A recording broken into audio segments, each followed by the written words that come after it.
ખૂબ જ હર્ષની લાગણી થાય છે. આજે આગળ માણીશું પ્રકરણ 5, આહિરની ઉદારતા.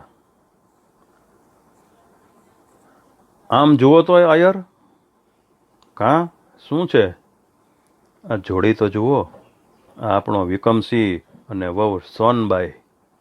અરે એની એકબીજાની માયા તો નરખો. મને તો આંસુડા આવી જાય છે. આયરાણી, અતિ રગગેલી કાં થઈ જાઓ અટાણથી? મને આપણું બાળપણ સાંભળ્યું આયર. ભાદરને કાંઠે નાનું ગામડું છે. માક્ષર મહિનાનું શિયાળોની સવારની મીઠી તડકીમાં ડોસો અને ડોસી બેઠા છે. ફળિયામાં 2 છોકરા અને એક વાછરડીની કૂણી ડોક પંપાળે છે. બેઉ જણ જાજુ બોલતા નથી, પણ બેઉની આંખો સામસામી હસી રહી છે. બુઢા ધણીયાણી આ બાળકોને જોઈ જોઈ હરખથી ગળગળા થાય છે. ડોસોનું નામ વજસી ડોસો અને ડોસીનું નામ છે રાજીબાઈ. જાતના આહિર છે. ભાદરને કાંઠે ખેડનો ધંધો કરે છે. પૈસે ટકે ને વહેવરે સુખ્યાત. આધેડ અવસ્થાએ એને એક દીકરો અને દીકરી ઉતરેલા.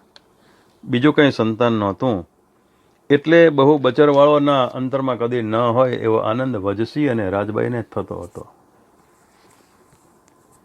આજે એ અધૂરું સુખ પૂરું થયું હતું, કેમ કે દીકરા વિકમસિંહની નાનકડી વહુ સોનબાઈ પોતાને માવતરથી સાસરે વાઢની શેરડી ખાવા આવી હતી. 5 ગાંવ ઉપરના ઢોકળા ગામડામાં એક આબરૂદાર આહિરને ઘેર વિકમસિંહનું વિવિશાળ કરેલું હતું. સારે વાર પર બે વજસી ડોસા સોનબાઈને તેડાવતા અને થોડા દિવસો રોકાઈને સોનબાઈ પાછા ચાલ્યા જતા. વિકમસિંહ 10 વર્ષનો અને સોનબાઈ 8 વર્ષના. કળજુગીઓ વાયો નથી. ભોળા વરવહુ આઘેથી એકબીજાને જોઈ લેતા, સામસામા મીટ માંડીને ઊભા રહેતા. નિરખતા ધરવ થતો નહોતો. માયા વધતી જતી હતી. 4 જમણ રોકાઈને જ્યારે સોનબાઈ માવતર જાતા, ત્યારે વિકમસિંહ એકલો ભાદર કાંઠે ભાગી અને છાનોમાનો રોયા કરતો. પાછા બીજા પરબની વાટ જોઈને કામે લાગતો. કામ મીઠું થઈ પડતું. રૂપી, બોન, તુને મારે માથે ખરેખરું હેત છે? હા, ખરેખરું. તો માને અને બાપુને એક વાત કહી આવીશ. શું? કે મારે પરણવું નથી. ઠાલા મારા વિવાહ કરશો નહીં. રૂપીબેન વિકમસિંહની સામે ટગર ટગર જોઈ રહી. હસી પડી. લે જા ઢોંગીલા, એવું તો કહેવાતું હશે. આમ તો સોનબાઈ છે તહીં આંસુડા પાડ જ. રૂપી, મારી બોન, ભલે થઈને હસમાં ને મારું એટલું વેણ બાપુને કહી આવ, મારે નથી પરણવું. પણ કાંઈ કારણ કાંઈ નહીં, બસ મારે નથી પરણવું રૂપી. એટલું કહેતા કહેતા વિકમસિંહના ડોળા ઉપર જળજળિયા ફરી વળ્યા. રોદસી પડ્યો વીરા, મારા હમ, બોનના હમ. ખમાતું ને ભાઈ, તારા મનમાં શું થાય છે બાપા? બોલતો ખરો. એટલું કહીને રૂપી પોતાની ઓઢણીના પાલવથી ભાઈના આંસુ લૂછવા લાગી. ભાઈનું રોતું રૂપાળું મોઢું 2 હાથમાં ઝાલી લીધું. ભાઈના ગાલ ઉપર પોતાનો ગાલ પંપાળીને પૂછવા લાગી, મને મરતી દેખ ભાઈ, બોલ શું થયું છે? સોનબાઈ નથી ગમતી? એનું કાંઈ હીણું તમે સાંભળ્યું છે? અને વિકમસિંહની આંખોમાં આંસુ વધ્યા. બેનનું હયું પણ કાંઈ સમજ્યા વગર ભરાય એવું. 18 વર્ષની ભરજોબન અવસ્થાએ પહોંચેલા દીકરાના વિવાહ માટે બુઢ્ઢો બાપ તૈયારી કરતો હતો. અને પહેલી છેલ્લી વારનો દીકરો પરણાવવા હરખ થકી ગાંડી ગલી બની ગઈ માએ તો આખા ખોરડા ફરતા ઓળીપા, ગાર ગોમટી, દળવા ભરડવા કે ચાકડા ચંદરવાની તો શોભા વગેરે આદરી દીધું હતું. રૂપીબેન હરતાને ફરતા ભાઈના ગીતો જ ગાયા કરતી. એમાં આ બીના બની. ભાઈનો સંદેશો લઈને બહેન બાપુ પાસે ગઈ. બોલી, બાપુ, ભાઈ કહે છે મારે નથી પરણવું. નથી પરણવું? ડોસો હસી પડ્યો. સાચે જ બાપુ, હસવા જેવું નથી. ભાઈ રોતો હતો. ડોસાએ વિકમસિંહને બોલાવ્યો. હોકાની ઘૂંટ લેતા લેતા પૂછ્યું, પણ કારણ શું છે? વિકમસિંહની પાંપણ ધરતી ખોતરાતી હતી. એનાથી કાંઈ જવાબ દઈ શકાયો નહીં. તુને ઠેકાણું ન ગમતું હોય તો બીજે વહેવાળ કરીએ. ના બાપુ, એ કારણ નથી. ત્યારે કારણ શું છે? હવે તો માંડ એકાદ પસેડી ફાડીશ અને તારી માં પણ ખર્યું પાન ગણાય. અમને અવતાર ધરીના પહેલો છેલ્લો એક લાવો તો લેવા દે બાપ, અમારા મોત સુધરશે. ને બાપનું દયામણું મોં દેખીને વિકમસિંહ ઘડીભર પોતાનું દુઃખ વિસર્યો. ચૂપ રહીને ચાલ્યો ગયો. બાપે માન્યું કે દીકરો માની ગયો. કોઈને બીજો કશોય વહેમ ન ગયો. કોઈને સાચી વાતનું ઓસાણ પણ ન ચડ્યું. લગ્ન થઈ ગયા. 16 વર્ષની સોનબાઈ સાસરે આવ્યા. અંદર ફાટ ફાટ થતું હતું. આજે મેળાપની પહેલી રાત હતી. મીઠી ટાઢ, મીઠી સગડી અને મીઠામાં મીઠી પ્રીતડી એવી મહા મહિનાની ગળતી રાત હતી. ચોખ્ખા આભમાં ચાંદો અને ચાંદયડા નીતરતા હતા. એવી મા મહિનાની રાતને પહોરે બાપુના પગ દાબીને વિકમસિંહ ઓરડે આવ્યો. પોતે જાણે ચોરી કર્યો એમ લપાતો લપાતો આવ્યો. ઊભો થઈ રહ્યો. આશાભરી સોનબાઈએ ધણીના મોં ઉપર લગ્નની પહેલી રાતના તેજ દીઠા નહીં. નાનપણના ઉમળકા જાણે ક્યાં ઉડી ગયા છે. પૂછ્યું, કાં આયર, શું થયું? વિકમસિંહ ગળગળો થઈ ગયો. થોડી વાર તો વાચા જ ઉગડી નહીં. ઓઠે આવીને એણ પાછા કોઠામાં ઉતરી ગયા. સોનબાઈ ઢોકળી આવી. કાંડું જાણ્યું. તું મને અડીશમાં આયરાણી, હું નકામો છું. કાં? હું પુરુષાતનમાં નથી. મા બાપને મેં ઘણી ઘણી ના પાડી હતી, પણ કોઈએ મારું માન્યું નહીં. કોઈ મારા પેટની વાત સમજ્યું નહીં. તે પણ શું છે? બીજું તો શું કરું? આણું આવે ત્યાં સુધી તો તારે રોકાવું જ પડશે. પછી માવતર જઈને બીજા વિવાહ ગોતી લેજો. મેં તને બહુ દુઃખ કરી. ભાગ્યમાં માંડ્યું, મિથ્યા ન થયું. અરે આયર, આમ સીધ બોલો છો. એથી શું થઈ ગયું? કંઈ નહીં. આપણે 2 જણા ભેળા રહીને હરિભજન કરીશું. એમાં હું મજાઈ ગયા. સાંભળીને વિકમસિંહનો ચહેરો ચમક્યો. વળી ઝાંખો પડીને બોલ્યો, ના ના, તારું જીવતર નહીં બગાડું. મારું જીવતર બગડશે નહીં, સુધરશે. તમે ભેળી સુખમાં રહીશ. બીજી વાતો મેલી દ્યો આયર. ખોળામાં માથું લઈને મોંવાળા પંપાળતા સ્ત્રીએ પુરુષને સુવાડી દીધો. વિકાર સંકોડીને પોતે પણ નિંદ્રમાં ઢળી કોડિયાના દીવાની જ્યોત 2 જણાના નિર્દોષ મોઢા ઉપર આખી રાત રમતી રહી. એવી 9 રાતો વીતી ગઈ. 10મે દિવસે માવતરને ઘેરેથી સોનબાઈનું ગાડું જોડીને ભાઈ બહેનને તેડવા આવે છે. અને એ 10મી રાતે વિકમસિંહે સોનબાઈને રજા આપી. તું સુખેથી જા, હું રાજી ખુશીથી રજા દઉં છું. હઠ કરમાં ઉગ્યો એને આતમતા વાર લાગશે. આયર, ધક્કો દઈને સીધ કાઢો છો. મારે નથી જવું, તમારી જોડે જ રહેવું છે. મારે બીજું ત્રીજું કાંઈ નથી કરવું. ધણીના પગ ઝાલીને સોનબાએ ચોધાર આંસુએ રડી પડે છે. એમને એમ આંખ મળી ગઈ.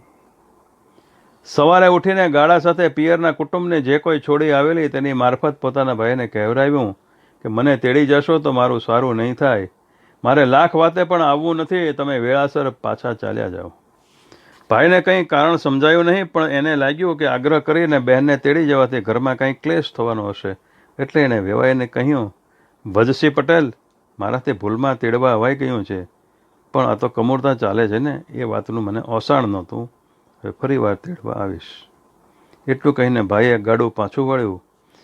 વજસિંહને રાજીભાઈ ડોસાડોસી 2 હવે જગ જીત્યા હોય એવા સુખના દિવસો વિતાવે છે. સામી ઓસરીએ બેઠા બેઠા હોય ડોસલા પોતાની ડાહી દમે દીકરી વહુના ડીલનો વળાંક જોયા કરે. પરોઢીએ વહુની ઘંટી ભરે છે. સૂરજ ઉગીએ વહુ વલણું ગુમાવે છે. ભેંસો દોવે છે. વાંસીદાવાળી ફળિયું ફૂલ જેવું છીંક આવે તેવું ચોખ્ખું બનાવે છે. મોતી ભરેલી ઈંઢોણીએ ત્રાંબાળું હેલજીના બેડા લઈને આવે છે ને પાછા 10 જણના રોટલા તો ટીપી જ નાખે છે. નાની વહુ વીજળી જેવી ઘરમાં જબગારા કરી રહી છે. શું એનું ગરવું મોઢું! સાસુ સસરાને હેતના જળહળિયા આવી જાય છે. વાતો કરે છે. હવે તો આયરાણી એક વાત મનમાં રહી છે, આ રૂપીને કોઈ સારું ઠેકાણું મળી જાય. એની ફિકર આપણે સી પડી છે આયર. એને ભાઈ જેવો ભાઈ છે. આફરડો રૂપીને ઠેકાણે પડશે. પોતાના સુખમાં બેનનું સુખ વિસરી તો જાય નહીં છે, પણ મારી ચતુર્વહુ ક્યાં વિસરવા દે એવી છે. આયરાણી તોય એક અબળખા રહી જાય છે. હો શી, આ ખોળો ખાલી છે એ નથી ગમતું. કાલું કાલું બોલતું હોય, ખોળા કૂંદતું હોય, મૂછિયું ખેંચતું હોય, એવો ભગવાન આપે એટલે બસ. એવા થોડાક દી જોઈને જાય એટલે સદગતિ. આપશે આપશે આયર, મારો વાલો એ આપશે. આપણે માથે વાલાજીની મહેર છે. સતજુગ્યા વૃદ્ધ ધણી ધણિયાણી આશાને તાંતને જીવ ટીંગાડીને જીવતા હતા. એને માયલા ભેદની ક્યાં ખબર નહોતી. ભાદરકાંઠાની વાડીઓ ગહેકતી હતી. લીલી ઘટામાં પંખી માળા નાખતા હતા. આગે આગે ઊની લૂ વાતી હતી અને તરસ્યા અરણા ઝાંઝવાના જળને લોભે ચડ્યા હતા. વિકમસિંહ સાથી હાંકતો હાંકતો ઊભો રહી જાય છે. સમજ્યા વગર બળદની રાસને ખેંચી રાખે છે. વિચારે ચડે છે, આ અસ્ત્રીના રૂપ ગુણને તો મેં રોળી નાખ્યા. આવા સોજા શિવને માથે મેં કુવાડો માર્યો. આ બધું મેં શું કરી નાખ્યું? માણસોને મેં વાતો કરતા સાંભળ્યા છે કે પુરુષાતન વગરના પુરુષે તો સ્ત્રીના લુગડા પહેરી પાવૈયાના મઢમાં બેસી જવું, નહીં તો 7 જન્મારા એવા ને એવા જ આવે. હું ભાગી જાઉં, આ અસ્ત્રી પણ મારા ફાંસલામાંથી છૂટીને સુખી થશે. પણ મારા ઓશિયાળા મા બાપનું ને મારી પંખીણી બોનનું શું થશે? નિશાસો મૂકીને વિકમસિંહ વળી પાછો સાંતડે વળગતો, પણ એને જંપ નહોતો. 4-5 મહિના આમ ચાલ્યો. તેવામાં વજસી ડોસો ગુજરી ગયો અને રાજી ડોસી પણ એની પાછોડે ગયા. વિકમસિંહનો માર્ગ મોકળો થયો અને રાતે જેને વાત ઉચ્ચારી, તને ઘણા મહિના થઈ ગયા, માવતર ગઈ નથી. તેથી તારો ભાઈ બાપડો કોચવાઈને પાછો ગયેલો, તારા માવતર પણ કોચવાતા હશે, માટે રાજી ખુશીથી એક આંટા જઈ આવો. હા, તમે મને ફોસલાવો છો, મારે નથી જવું. ના ના, તું વહેમાં નહીં લે, હું ભેળો આવું. હા તો હાલો જઈએ. ગાડું જોડીને 2 જણા હાલ્યા. સોનબાઈના માવતરને આજ સોનાનો સૂરજ ઉગ્યા જેવું થયું. પનિયારીઓના ને ચોરે બેઠેલા માણસોના મોંમાં પણ એક જ વાત હતી કે કાંઈ જોડલી જામી છે, કાંઈ ધ્રીનોનાથ તૂટ્યો છે. વિકમસિંહે પોતાના સસરાને એકાંતે લઈ જઈને ફોડ પાડ્યો. મારે નગર જઈને પાવૈયાના મઠમાં બેસવું છે. હું રાજુ ખુશીથી છોડું છું. એ મહાપાપ કર્યું છે. હવે સારું ઠેકાણું ગોતી જટ આપી દેજો. વાત સાંભળીને સોનબાઈનો બાપ સમસમી રહ્યો. એણે પણ સલાહ દીધી કે સાચું ભાઈ, નગર જઈને કરમ ધોવો, તે વિના ભૂંડા અવતારનો આરો નથી. બાપ બિચારો સોનબાઈના મનની વાત જાણતો નહોતો. એને માન્યું કે દીકરીના દુઃખનો પણ ઉપાય થઈ શકશે. એણે વાત પેટમાં રાખી લીધી. બીજે દિવસે વાળું કરીને સૌ સૂઈ ગયા. પરોણા તરીકે વિકમસિંહની પથારી તો ફળીમાં જ હતી. ચોમાસાની રાત હતી. મેં વરસતો હતો. કોઈ સંચળ સાંભળીને જાગે તેવું નહોતું. એવે ટાણે ગાળું જોડીને વિકમસિંહ છાનો માનો નીકળી ગયો. ચોમાસાની રાતના તમારા રસ્તાના 2 દ્રશ્ય રોતા હતા. નદી નેરા ખભળીને દોડતા જાણે કાંઈ ખોવાણું હોય તેની ગોતણ કરતા હતા. પ્રભાતે જમાઈની ગોતણ ચાલી ત્યારે સોનબાઈના બાપે સૌને બધી વાતનો ફોડ પડ્યો. સાંભળીને ઘરના સૌ નાના મોટા શ્વાસ હેઠા મેલ્યા. માએ માન્યું કે મારી પદમણી જેવી દીકરી જીવતા રંડાપામાંથી ઉગરી ગઈ. આખા ઘરમાં એક સોનબાઈનું જ કાળજો ઘવાણું. મનમાં બહુ પુસ્તાવો ઉપડ્યો. અહીં હું શીદ આવી? અરે, મને ભોળવીને ભૂલવાડી ગયો. મને છાની રીતે છેતરી. મારો શો અપરાધ? છાનીમાની નદી કાંઠે ગઈ. ચીપરોર બેસીને ખૂબ રોઈ લીધું. હવે ક્યાં જઈને એને ઝાલું? ઘણા વિચારો કર્યા, પણ લાજની મારી એની જીભ માવતર આગળ ઉપડી નહીં. થોડા દિવસે ખબર આવ્યા કે વિકમસિંહ તો પોતાની ઘર સંપત કાકાને સોંપી રૂપીને સારે ઠેકાણે પરણાવવાની અને સંપત એના કરિયાવરમાં આપવાની ભલામણ દઈ બહેનને ખબર કર્યા વગર ઘોડીએ ચડી નગરના મઠમાં પાવ્યો થવા ચાલ્યો ગયો છે. સોનબાઈની રહીસાઈ આશા પણ કરમાઈ ગઈ. રોઈ રોઈને છાની થઈ ગઈ અને પણ એને સંસાર સમુદ્ર સમો ખારો થઈ પડ્યો. એની આંખ સામેથી એક ઘડી પણ આયરનું મોં અળગું થતું નથી. થોડે દિવસ ત્યાંથી 10 ગામના દૂરના એક ગામડામાં ઘરભંગ થયેલા એક લખમસિંહ નામના આબરૂદાર આહિરનું માંગવું આવ્યું. બાપ દીકરીના દુઃખનો અંત લાવ્યો સમજી માંગવું કબૂલ્યું. માએ દીકરીને પહેરાવી ઓઢાડી શાબ્દી કરી. મીઠડા લઈને મા બોલી કે બાપ મારા ફૂલ, હરીની મોટી મેર, તે તારો ભવ બગડતો રહી ગયો. અને સોનબાઈનું અંતર વિધાઈ જતું હતું, પણ એની છાતી ઉપર જાણે એવો ભાર પડી ગયો કે પોતે કાંઈ જ બોલી ન શકી. નવા ધણીની સાથે નવે ઘેર ચાલી. શિયાળાના દિવસો છે. આભમાંથી કુંજડાએ નીચે ઉતરીને જાણે પાતળી જીભે સંદેશો દીધો કે મેં ગયો છે, લાહણી પડી ગઈ છે. ગામડા ખાલી થઈને સીમો વસી ગઈ છે. ધાનના ટુંડા વઢાઈ રહ્યા છે. નીચા નમીને મોલ વાળતા દાંડિયા વચ્ચે પોરો ખાવા ઊભા થાય છે અને દાંતડી વચ્ચે ઘોળગાડી દઈને મીઠી ચલમો પીએ છે. છોડીઓ એકબીજાને હસતી ગાય છે કે ઓલ્યા પાંદડાને ઉડાડી મેલો હો પાંદડું પરદેશી. મારા પૈણ્યા ભેરી જટ જાઉં હો પાંદડું પરદેશી. પંખી ઉડે છે, ટોયા ટોકારા કરે છે. ચોમાસામાં ધરાયેલી ટાઢી પહોંચી ભોં કઠણ બની જાય તે પહેલાં ખેડી નાખવા માટે ડાયા ખેડૂતે સાંતીડા જોડી દીધા છે. લખમસિંહે પણ ખળામાં ડુંડા નાખી પોતાના ખેતરમાં હળ જોડ્યું છે. આધેડ ઉંમર તો લોટકો આદમી સાંતીડે રૂડો લાગે છે. એના ખેતરની પાસે જઈ ને એક જ ગાડા માર્ગ જતો હતો. તે માર્ગે ગામમાંથી એક ભતવારી ચાલી આવે છે. એ ભતવારી સોનબાઈ છે. બપોર ટાણે સાંતી છૂટવાને સમયે સોનબાઈ નવા ધણીને ખેતરે ભાત લઈ જાય છે. ધીરા ધીરા ડગ ભરે છે. સામેથી પાવૈયાનું એક ટોળું તાળોટા પાડતા ચાલ્યું આવે છે. એને દેખતા જ સોનબાઈને વીતેલી વાત સાંભળી આવી. તરીને પોતે ટોળું વટાવી ગઈ. ત્યાં તો દીઠું કે ટોળાની પાછળ આઘેરો કે એક જવાન ઘોડીએ ચડીને ધીમો ધીમો ચાલ્યો આવે છે. ધણીના ખેતરને શેઢે છીંડી પાસે સોનબાઈ ઊભી રહી. અસવાર નજીક આવતા જ ઓળખાણો એ વિકમસિંહ હતો. પાવૈયાના મઠમાં બેસવા ગયેલો. સ્ત્રીના લુગડા પહેરવાની માગણી કરેલી, પણ મઠના નિયમ મુજબ 6 મહિના સુધી તો પુરુષ વેશે જ રહી અને પોતાના પુરુષાર્થની ખોટની ખાતરી કરાવવાની હતી. હજુ 6 મહિના નહોતા વીત્યા, વિકમસિંહ પાવૈયાના ટોળા સાથે માગણી માગવા નીકળ્યો છે. જોગ માંડ્યા હશે ને તે આ ગામે જ એને આવવું થયું છે. 2 જણાએ સામસામા ઓળખ્યા. વિકમસિંહે પણ ઘોડી રોકી. 2 નીચે નજરે ઊભા રહી ગયા. સોનબાઈની આંખોમાંથી આંસુ ચાલવા લાગ્યા. અંતે એના હોઠ ઉઘડ્યા. આમ કરવું તું સુખી છો? વિકમસિંહ બધું કાંઈ ના બોલ્યો. હું તો સુખી જ હતી, છતાં શું કામે મને જળાવી? ત્યારે શું તારો ભાવ બગાડું? બગાડવામાં હવે કાશી બા બાકી રહી છે. હયર આંસુ ભરી આંખે 2 જણા ઊભા છે. ખેતરને સામે શેઠે લખમસિંહ સાંતી હાંકતો હતો. તે સાંતી ઊભું રાખીને આ બધું જોઈ રહ્યો છે. પોતાની સ્ત્રીને અજાણ્યા સાથે ઊભેલી ભાળીને એની આંખો વહેમાતી હતી. વિકમસિંહે પૂછ્યું, ભાત જા છો? તારું ખેતર ક્યાં છે? આ જ મારું ખેતર. હામે હાંતી હાંકે છે ને એ જ મારો ધણી. હા, હવે તો એમ જ ને. જો તારો ધણી અહીં જોઈ રહ્યો છે, ખીજાશે. તું હવે જા. જાઈશ તો ખરી જ ને. કેવું હોય તે ભલે કહે, પણ અયર તમે બહુ બગાડ્યું. સુખે સાથે રહીને પ્રભુ ભજન કરત, પણ તમે તો મારો માળો વીખ્યો. શું કહું? ચોધાર આંસુ ચાલી નીકળ્યા છે. વેણે વેણે ગળું રૂંધાય છે. વિકમસિંહે જવાબ પડ્યો, હવે તો થવાનું તે થઈ ગયું. વિસરવું? હા, સાચું વિસરવું, બીજું શું?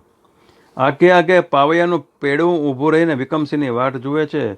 ખેતરને શેઢેથી લખમસિંહ જુએ છે. લે હવે રામ રામ. સોનબાઈ અકળાઈ ગઈ. ઘોડીની લગામ ઝાલી લીધી. ઓશિયાળી બનીને બોલી, મારું એક વેણ રાખો. એક ટંક મારા હાથનું જમીને જાઓ, એટલેથી મને શાંતિ વળશે. વધુ નહીં રોકું. ગાંડી થઈ ગઈ? તારા ઘરે જમવા આવું? એ તારા વરને કાંઈ પોસાય ને? વળી આ પાવૈયા પણ ન રોકાય તો મારે માટે એની હારે નીકળી જવું પડે. માટે મેલી દે. ના, ગમે તેમ થાય, પણ આટલું મારું વેણ તો રાખો. ફરી મારે ક્યાં કહેવા આવવું છે? ઠીક, પણ તારો ધણી કહેશે તો જ મારાથી આવાશે. એટલું કહીને એણે ઘોડી હાંકી. નિસાસો નાખીને સોનબાઈ ખેતરમાં ચાલી. લખમસિંહ સાંતી છોડીને રોટલા ખાવા બેઠો. કોચવાઈને એણે પૂછ્યું, કોની સાથે વાત કરતા હતા? કેમ રોવો છો? 6 મહિનાથી રૂંધી રાખેલું અંતરાજ સોનબાઈએ ઉગાડી નાખ્યું. કાંઈ બીક ન રાખી. વિકમસિંહ પોતાનો આગલો ઘરવાળો છે. પોતાનું હેત હજુય એના ઉપર એવું ને એવું જ છે. પોતાને એનાથી જુદું પડવું જ નહોતું. પોતાને સૂતી મેલીને છાનો માનો ચાલ્યો ગયો હતો.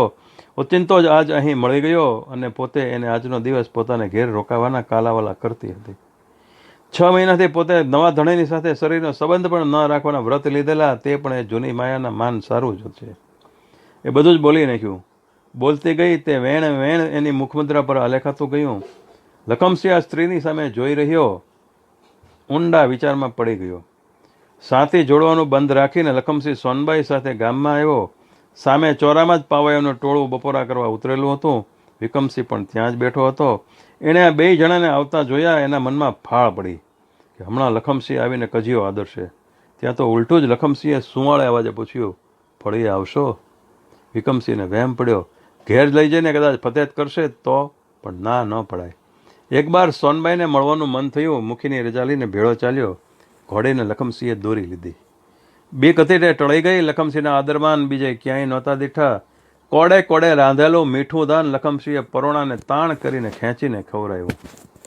ઢોલિયાને ખડકી ઢાળીને મહેમાનને બપોરની નીંદર કરાવી અને ધીરે ધીરે વિકમસિંહના મનની રજે રજ વાત એણે જાણી લીધી. વાતોમાં સાંજ નમી ગઈ. લખમસિંહના ખેડૂતનું હૈયું હતું. ઝાડવા ઉપર પંખીની અને વગડામાં હરણાની હેતભરી તેણે દેઠી હતી. પોતાની પહેલી વારની પરણેતરની વાત પણ એને સાંભળતી હતી. અને અહીં એણે આ 2 જણાએ ઝૂરી મરતા જોયા. એ ભીતરમાં ભીંજાઈ ગયો. પોતે સોનબાઈ વેરે પૈણ્યો છે એ વાત જ ભૂલી ગયો. એનાથી આ વેદના દેખી જાતી નહોતી. દિવસ આથમ્યો એટલે પોતે ઉઠ્યો. ફળીમાં માતાની દેરી હતી. તે ઉઘાડીને ધૂપ કર્યો. માતાજીની માળા ફેરવવા બેઠો. પોતે માતાનો ભગત હતો, ભૂવો પણ હતો. રોજે રોજ સંધ્યા ટાણે માતાને ઓરડે આવીને પોતે જાપ કરતો. આજ માળા ફેરવી ને એણે માતાની સ્તુતિ ઉપાડી. શબ્દ ગાજવા લાગ્યા. તેમ તેમ એના શરીરમાં આવેશ આવવા લાગ્યો. ધૂપના ગોટે ગોટા ધુમાડા ઉઠ્યા. લખમસિંહની હાંક ઉઠી, ગાજી ઉઠી એવી એની શરમાં આવ્યા હતા. સોનબાઈ ઘરમાં રાંધે છે. ત્યાં તેણે હાંક સાંભળતા જે બહાર દોડી આવી. આયરને ખરા આવેશમાં દીધો. પોતાને વસાણ આવી ગયું. વિક્રમસિંહને ઢંઢોળીને કહ્યું, દોડ આયર દોડ, જટ પગમાં પડી જા. કાંઈ કારણ સમજ્યા વગર વિક્રમસિંહ દોડ્યો, પગમાં માથું નાખી દીધું. ધૂણતા ધૂણતા લખમસિંહે પોતાના બે હાથ એને માથે મૂકીને આશીષ આપી કે ખમા ખમા તું ને બાપ. માથે હાથ અડતા તો કોણ જાણે સાથી વિક્રમસિંહના દેહમાં જણજણાટ થઈ ગયો. ખાલી ખોળિયામાં દૈવતનો ધોધ છૂટ્યો. લખમસિંહને શાંતિ વળી એટલે બે જણા બહાર નીકળ્યા. લખમસિંહને પૂછ્યું, કાં ભાઈ, શું લાગ્યું, શું થાય છે? તેજ ભર્યો વિક્રમસિંહ શું બોલી શકે? રૂવાડી ઊભી થઈ ગઈ હતી, અંગે અંગમાં પ્રાણ પ્રગટી નીકળ્યા હતા. ચહેરા ઉપર શાંતિ છવાઈ ગઈ. માત્ર એટલું જ બોલાયું કે ભાઈ, મારા જીવનદાતા, માતાજીની મહેર થઈ ગઈ, મારો નવો અવતાર થયો. બસ ત્યારે મારોય મનખો સુધર્યો, હું તરી ગયો. એમ કહીને સાથ પડ્યો, સોનબાઈ બહાર આવો. સોનબાઈ આવીને ઊભી રહી, બધું સમજી ગઈ. શું હતું ને શું થઈ ગયું, આ શું સાચું છે કે સપનું, કાંઈ ન સમજાયું. મારા ગુના માફ કરજો, તું પગથી માથા લગી પવિત્ર છો. આ તારો ધણી. સુખેથી બે જણા પાછા ઘેર જાઓ. માતાજી તમને સુખી રાખે અને મીઠા મોં કરાવે. વિક્રમસિંહ ઉપકાર નીચે દબાઈ ગયો, ગળગળો થઈ ગયો અને બોલ્યો, લખમસિંહભાઈ, આ ચામડીના જોડા સીવડાવું તોય તમારા ઉપકારનો બદલો કોઈ રીતે વળી શકે એમ નથી. તમે મારે ઘેર મારા ભેળો આવો તો જ હું જાઉં. લખમસિંહે રાજી ખુશીથી હા પાડી. સવાર થતાં જ ગાડું જોડ્યું અને સોનબાઈનો હરખ હૈયામાં સમાતો નથી. વિક્રમસિંહ ગાડાની વાંસે ઘોડી ઉપર બહુ જ આનંદમાં મનમાં અને મનમાં લખમસિંહના ગુણ ગાતો ચાલ્યો આવે છે. વિક્રમસિંહને ઘેર પહોંચ્યા. એનું આખું કુટુંબ બહુ જ રાજી થયું. બીજા દિવસે લખમજીએ જવાની રજા માગી. પોતાના કાકાની સલાહ લઈને વિક્રમસિંહે બહેન રૂપીને લખમસિંહ વેરે આપવા પોતાનો વિચાર જણાવ્યો. લખમસિંહને આગ્રહ કરીને રોક્યો. લખમસિંહે ખુશીની કબૂલ કર્યું. આસપાસથી નજીકના સગાઓને તેડાવી સારો દિવસ જોરાવી વિક્રમસિંહે રૂપીના લગ્ન કરી સારી રીતે કરિયાવર આપી બહેનને લખમસિંહના ભેળી સાસરે વળાવી. જોયું ને મિત્રો, આ આયરની ઉદારતા. ઝવેરચંદ મેઘાણીની કલમે ટપકેલી પ્રકરણ 5 આહિરની ઉદારતા અહીં સમાપ્ત થાય છે. મોડર્ન પટ અહીં રજા લે છે. નમસ્કાર. ફરી મળીશું આવતીકાલે પ્રકરણ 6માં ભાઈબંધીમાં. ત્યાં સુધી રજા લઉં છું. નમસ્કાર.